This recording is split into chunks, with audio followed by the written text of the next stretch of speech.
इस वीडियो में हम 12th केमिस्ट्री के 13 मोस्ट इंपॉर्टेंट क्वेश्चन को आंसर के साथ पढ़ेंगे। यानी कि 13 महत्वपूर्ण प्रश्नों को इस वीडियो में हम पढ़ने वाले हैं, जिसमें आपको बहुविकल्पीय और अति लघुत्तरीय सभी प्रकार के प्रश्न बताए जाएंगे। हेलो स्टूडेंट, मैं हूं Shubham Goswami and welcome back to another important video.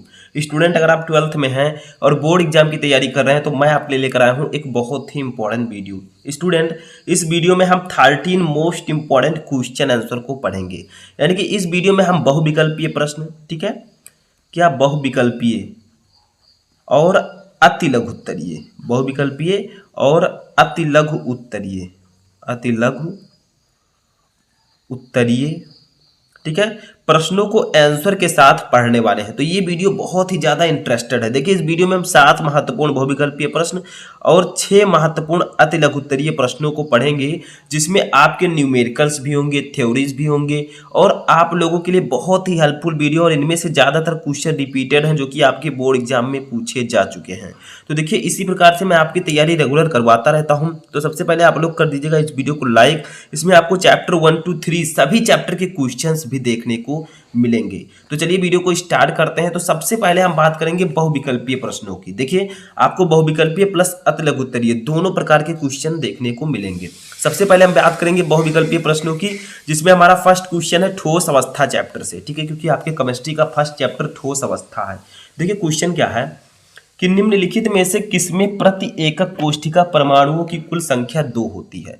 यानी कि ये चारों जो एकक कोष्ठिका है, इनमें से कौन सी एकक कोष्ठिका है जिनके प्रति एकक कोष्ठिका में परमाणुओं की संख्या कितनी होती है, 2।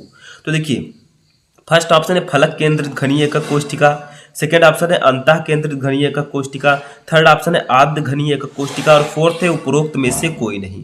तो इसका राइट आंसर होगा ऑप्शन नंबर सेकेंड, अंतः केंद्रित घनीय एकक कोष्ठिका। जो अंतः केंद्रित घनीय एकक कोष्ठिका होती है, इसके प्रति एकक कोष्ठिका में परमाणुओं की संख्या 2 होती है। इसे हम BCC से भी प्रदर्शित करते हैं, body centred cubic unit cell.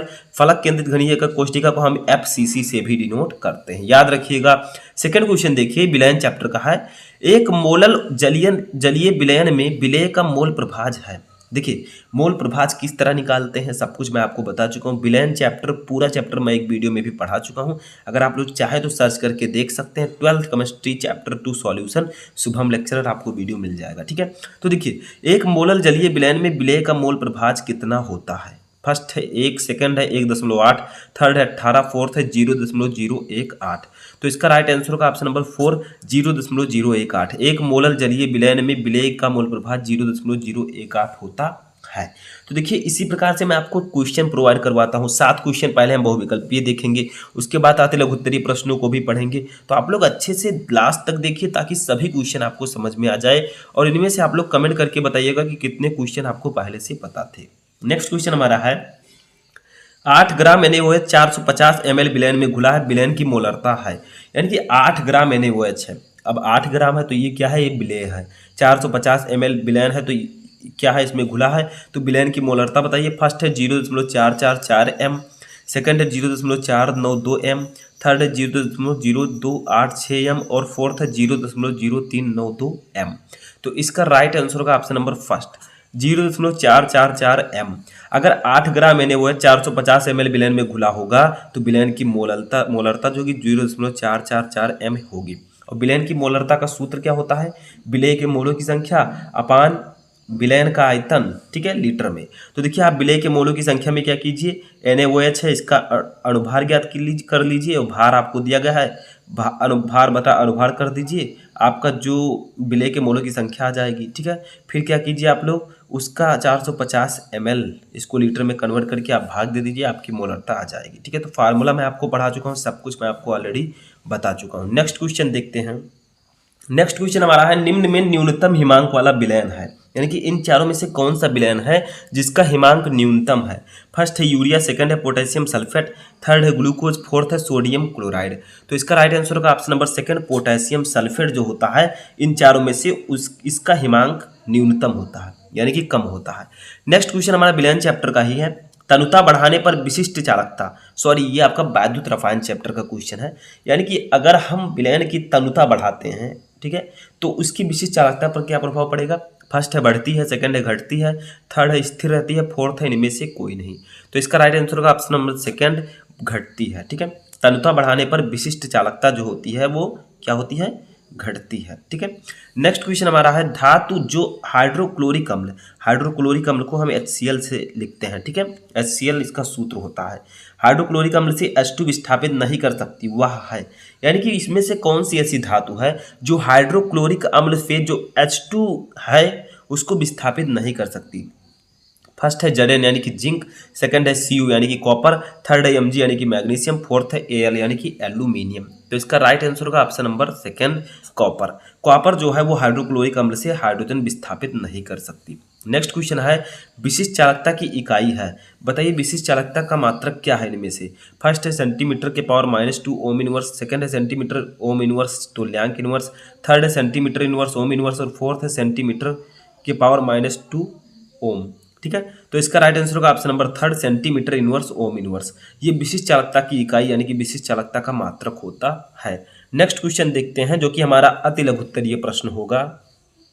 देखिए हमारा नेक्स्ट क्वेश्चन है अक्रिस्टलीय ठोस को परिभाषित कीजिए, यानी कि व्हाट इज एमॉर्फस सॉलिड। अक्रिस्टलीय ठोस क्या होता है? तो एक छोटा सा डेफिनेशन, वह ठोस जिनके अवयवी कणों, ठीक है, जिनके अवयवी कणों की लघुपरास व्यवस्था, ठीक है, लघुपरास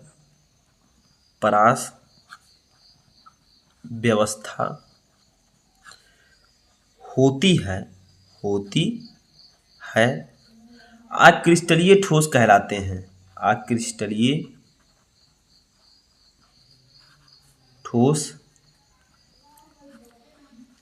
कहलाते हैं, ठीक है।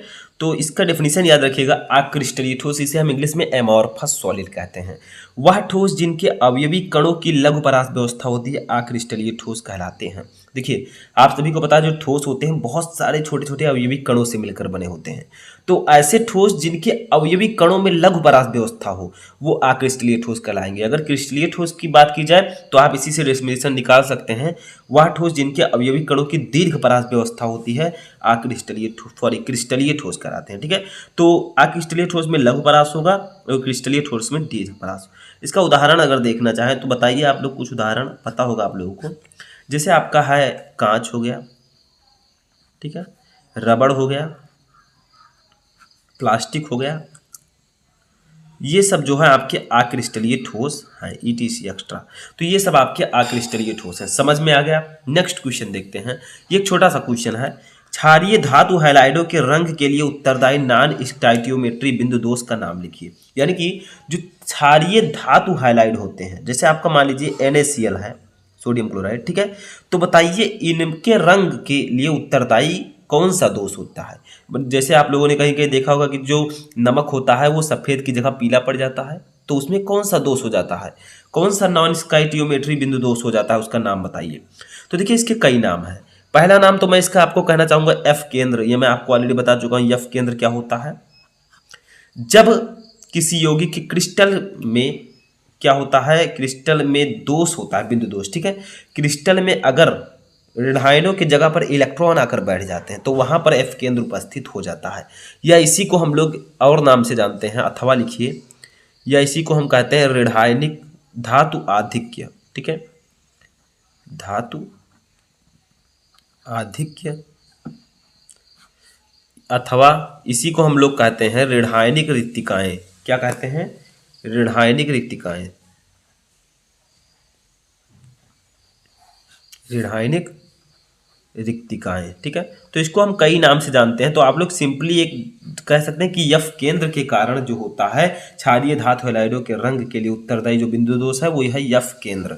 इसे हम धातु आधिक्य भी कहते हैं और ऋणायनिक रिक्तिकाएं भी कहते हैं, ठीक है। F केंद्र के बारे में मैं आपको ऑलरेडी बता चुका हूँ। नेक्स्ट क्वेश्चन देखते हैं। तो स्टूडेंट जो हमारा 10 नंबर क्वेश्चन है वो एक न्यूमेरिकल है जो कि फर्स्ट चैप्टर ठोस अवस्था का ही है। देखिए न्यूमेरिकल क्या है कि चांदी का क्रिस्टलीकरण FCC जालक में होता है यदि इसकी कोष्ठिका के कोरों की लंबाई 4.07 गुणे 10⁻⁸ सेंटीमीटर तथा घनत्व 10.5 ग्राम प्रति सेंटीमीटर के पावर -3 हो तो चांदी का परमाणविक द्रव्यमान ज्ञात कीजिए।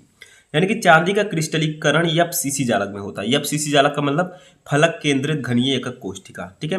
अब यदि इसकी कोष्ठिका के कोरों की लंबाई 4.07 गुणे 10⁻⁸ सेंटीमीटर तथा घनत्व 10.5 ग्राम प्रति सेंटीमीटर के पावर -3 हो तो चांदी का परमाणविक द्रव्यमान आपको ज्ञात करना है।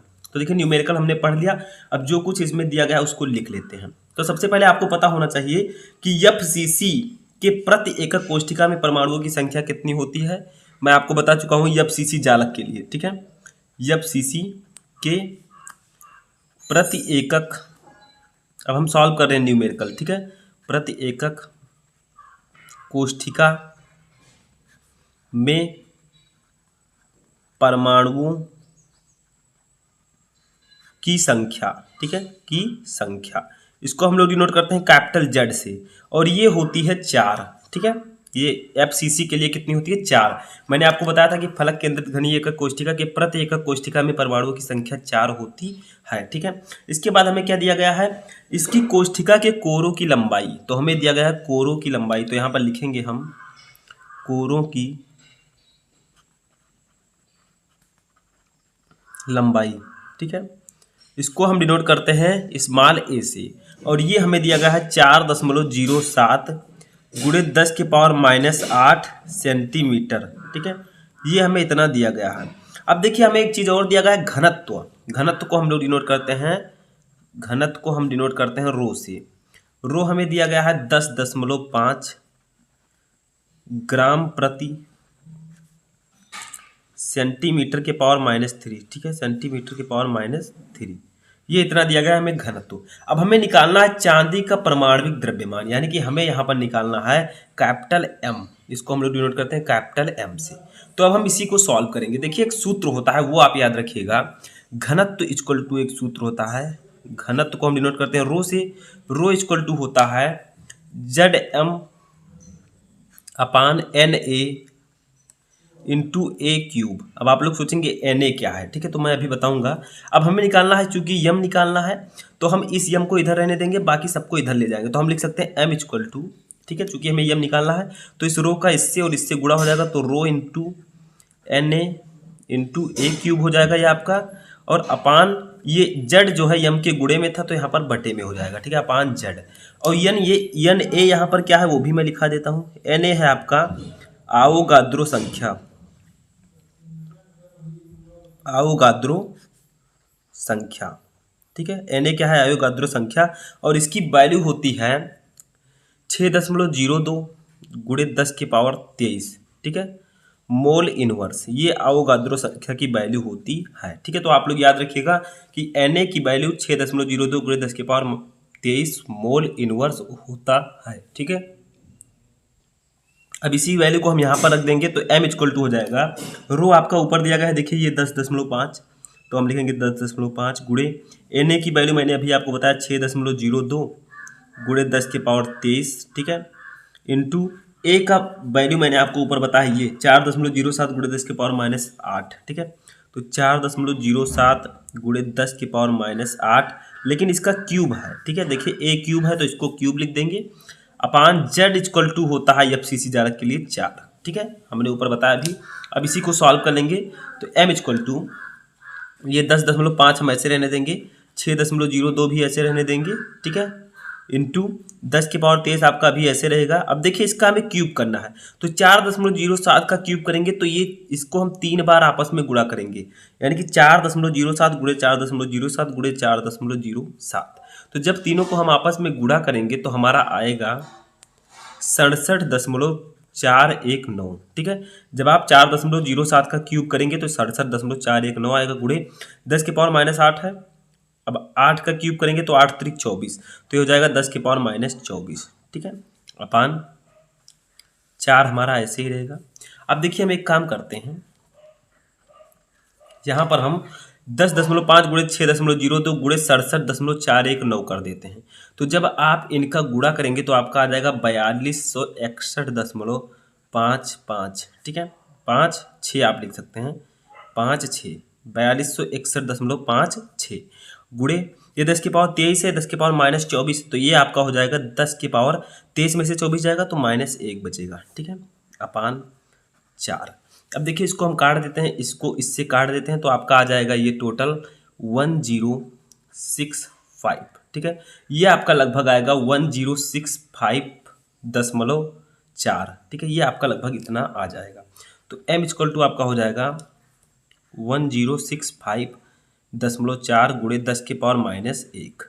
अब चूंकि 10 की पावर -1 है, यानी कि हमें क्या है 1065.4/10, ठीक है, हम लिख सकते हैं इसे। और अगर हम इसे 10 की पावर -1 से गुणा करेंगे तो आपका आ जाएगा एक, ये जो दशमलव इधर है ये एक लेफ्ट चला जाएगा, ठीक है, तो 6 और 5 के बीच ये दशमलव आ जाएगा, तब ये 10 की पावर -1 हट जाएगा, तो 106.54 ये आपका आ जाएगा, ठीक है। यही आपका आंसर होगा और इसका मात्रक होता है द्रव्यमान का, परमाणु द्रव्यमान का ग्राम प्रति मोल, ठीक है। तो लगभग आपका यही आंसर आएगा, थोड़ा इधर उधर हो सकता है, लेकिन आपका जो कैलकुलेशन करेंगे तो लगभग आपका यही आंसर आएगा, ठीक है। m इक्वल टू 106.54 ग्राम प्रति मोल। देखिए यहाँ पर आप लोग सोच रहे होंगे 1065 था, 106 कैसे होगा, तो देखिए 1065.4, चूंकि 10 के पावर -1 है तो -1 का मतलब इसके नीचे हम 10 से इस प्रकार से भाग दे देंगे, इसको नीचे ले आएंगे तो प्लस में हो जाएगा। अब आप जब भाग देंगे तो इतना ही आएगा, तो यही इसका आंसर होगा, ठीक है। तो आपको एक सूत्र याद रखना है ऊपर जो मैंने बताया कि m इक्वल टू ये घनत्व वाला सूत्र आपको याद रखना है, घनत्व rho equal to ZM/NA into a cube, जहाँ Z है एकक कोष्ठिका के प्रति एकक कोष्ठिका में परमाणुओं की संख्या, M है परमाणविक द्रव्यमान, Na आपका है अवोगाद्रो संख्या और A है कोरों की लंबाई, ठीक है। चलिए नेक्स्ट क्वेश्चन देखते हैं। तो देखिए जो नेक्स्ट क्वेश्चन हमारा ये भी बिलेन चैप्टर का है, ये बिलेन चैप्टर सेकंड चैप्टर का है, ठीक है। ये भी एक न्यूमेरिकल है। देखिए न्यूमेरिकल क्या है, बहुत ध्यान से समझिएगा, ये न्यूमेरिकल थोड़ा सा आपको हार्ड लगेगा। देखिए 3 ग्राम यूरिया को 100 ग्राम जल में घोलने पर जल के क्वथनांक में उन्नयन की गणना कीजिए।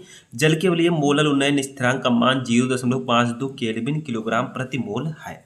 यानी कि 3 ग्राम यूरिया को 100 ग्राम जल में घोला गया है। तो बताइए यहाँ पर विलेय क्या है और विलायक क्या है। जिसकी मात्रा विलयन में कम होती है वो विलेय होता है, जिसकी मात्रा ज़्यादा होती है वो विलायक होता है। तो देखिए 3 ग्राम यूरिया है यानी कि इसकी मात्रा कम है, 100 ग्राम जल है इसकी मात्रा ज़्यादा है, तो यूरिया जो होगा आपका विलेय होगा और ये जो जल होगा ये विलायक होगा, ठीक है। और यहाँ पर आपको मोलर उन्नयन स्थिरांक भी दिया गया है, क्वथनांक में उन्नयन निकालना है। तो जो कुछ दिया गया उसको पहले हम लिख लेते हैं। देखिए सबसे पहले हमें दिया गया है विलेय का द्रव्यमान, विलेय का मतलब यूरिया, ठीक है। तो विलेय का द्रव्यमान, विलेय का द्रव्यमान, ठीक है, इसको हम लोग डिनोट करेंगे स्मॉल w से, इसको हम लोग डिनोट करेंगे स्मॉल w से। ये हमें दिया गया है 3 ग्राम, 3 ग्राम, ठीक है। उसके बाद में देखिए हमें दिया गया है विलायक का द्रव्यमान। देखिए 100 ग्राम जल तो विलायक का द्रव्यमान, ठीक है। विलायक के बाद आप लोग कामा लगाकर लिख सकते हैं, विलायक क्या है, जल है, ठीक है। तो द्रव्यमान इक्वल टू दिया गया है 100 ग्राम, 100 ग्राम, ठीक है। उसके बाद हमें दिया गया है क्या, देखिए यहाँ पर आप लोग क्या कीजिए, विलायक का द्रव्यमान आपको दिया गया है। अब यहाँ पर आप लोग यूरिया का अणुभार ज्ञात कर लीजिए। देखिए आपका 3 ग्राम यूरिया है यानी कि विलेय की मात्रा 3 ग्राम है। अब यूरिया का सूत्र क्या होता है, उसी से हम इसका अणुभार निकाल लेते हैं, ठीक है। तो लिखेंगे यूरिया का अणुभार, अणुभार, ठीक है। थोड़ा अच्छे से आप लिखिएगा यूरिया का अणुभार। तो यूरिया का फार्मूला होता है NH2CO ठीक है। तो ये होता है यूरिया का फार्मूला। अब इसी से हम निकाल लेते हैं। देखिए N का अणुभार कितना होता है 14, प्लस हाइड्रोजन का 1 होता है, तो 1 का 2 से गुणा होगा तो ये 2 हो जाएगा, क्योंकि 2 हाइड्रोजन है तो 2 1 कम 2, प्लस कार्बन का कितना होता है, कार्बन का होता है 12, ठीक है। ऑक्सीजन का कितना होता है, ऑक्सीजन का 16, नाइट्रोजन का कितना होता है 14, प्लस हाइड्रोजन का कितना होता है 2 1 कम 2, यहाँ पर हो जाएगा 2 हाइड्रोजन है, ठीक है। तो ये 2 हो जाएगा। और टोटल अगर यूरिया का अणुभार देखा जाए तो 14 2 16, 12 28 और 16 44 और 14 58 और 2 60, ठीक है। तो टोटल आपका ये 60 आ जाएगा, ठीक है। टोटल आपका कितना आएगा, ये 60 आ जाएगा। तो यूरिया का अणुभार 60 है। और यूरिया का अणुभार जो है इसको हम लोग डिनोट करेंगे यहाँ पर स्मॉल m से, स्मॉल m से। अब देखिए हमें निकालना क्या है, ध्यान से देखिएगा, बहुत ही इंपॉर्टेंट है। हमने क्या किया, सबसे पहले विलेय का द्रव्यमान लिखा, फिर विलायक का द्रव्यमान लिखा, फिर जो विलेय है उसका अणुभार हमने निकाला, ठीक है, क्योंकि अभी सूत्र में लगेगा। अब देखिए यहाँ पर हमें Kb दिया गया है, जल का मोलल उन्नयन स्थिरांक। तो जल का मोलल उन्नयन स्थिरांक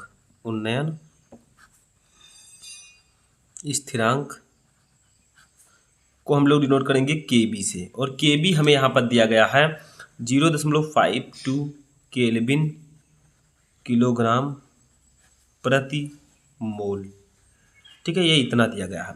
अब यहाँ पर हमें निकालना क्या है, हमें निकालना है यहाँ पर क्वथनांक। यहाँ पर क्या निकालना है, देखिए क्वथनांक में उन्नयन, ठीक है, तो हम लोग लिखेंगे क्वथनांक में